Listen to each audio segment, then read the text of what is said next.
This is Valmiki Ramayana, Season 1, Episode 9, Study Tour.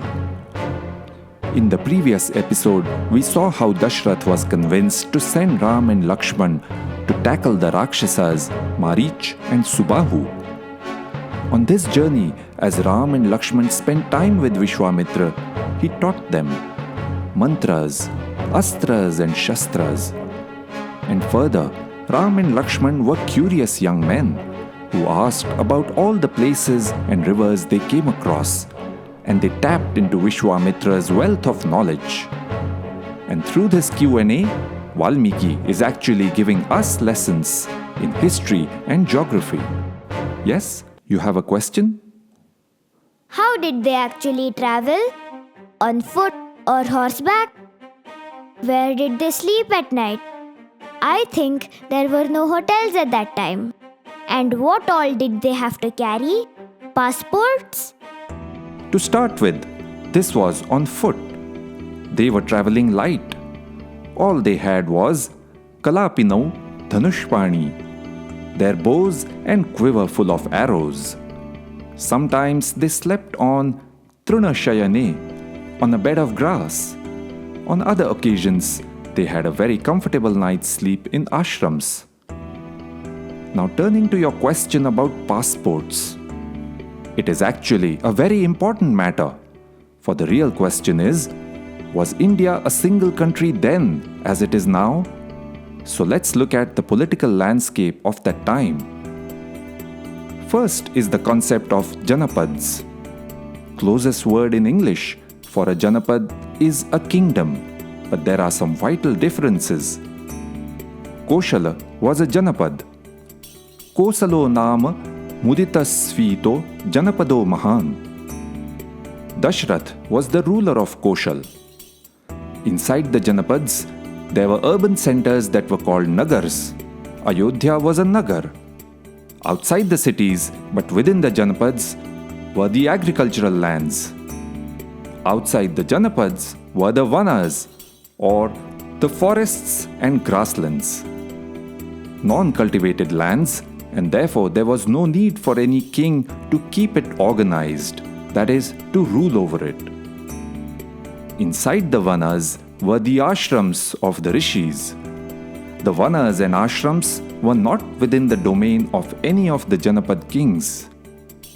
Now, with all these divisions, was India a country then? In other words, was there a sense of oneness in this land bounded by the mountains to the north and the sea to the south?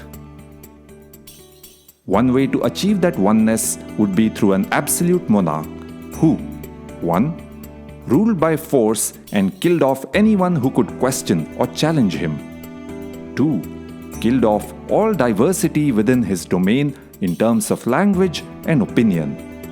And 3. Who was forever fighting with all neighboring kings. We know Dashrath was not at all like that. But does that mean that Dashrath's influence was limited to Koshal, his Janapad?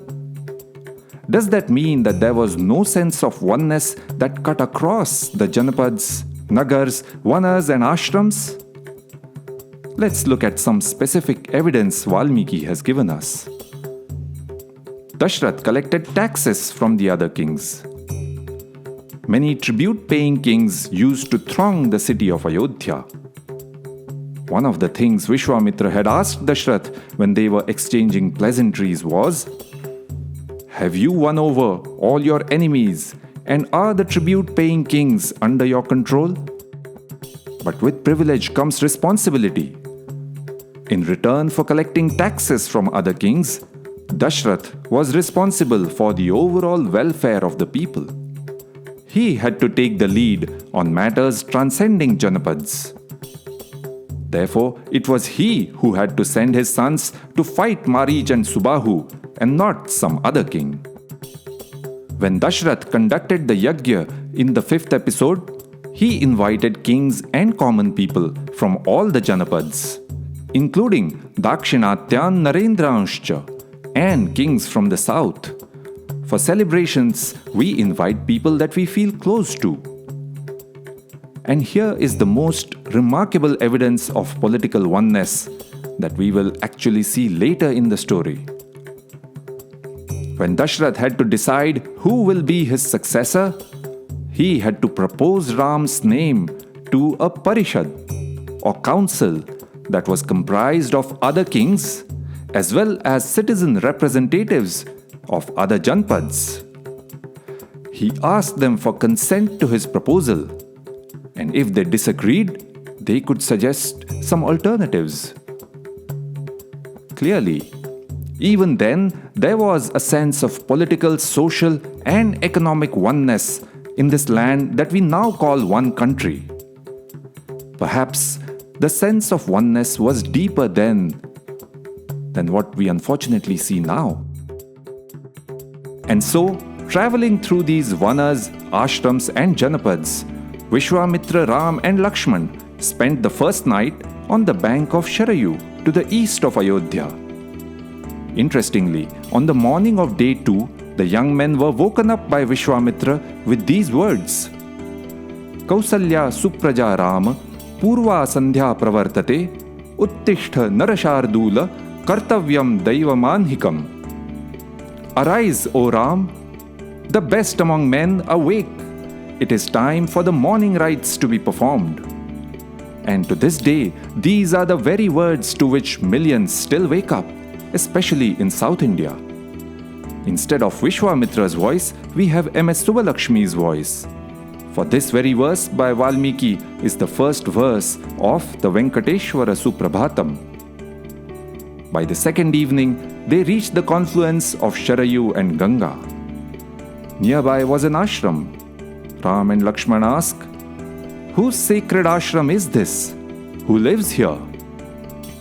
And so Vishwamitra told them about the history of that ashram, which was known as Kamashram. And such conversations and Q&A happened throughout their travels. On the morning of day 3, they crossed Ganga in a boat provided by the rishis of Kamashram. On reaching the southern bank of Ganga, they saw a dreadful sight. We will see what it was in the next episode.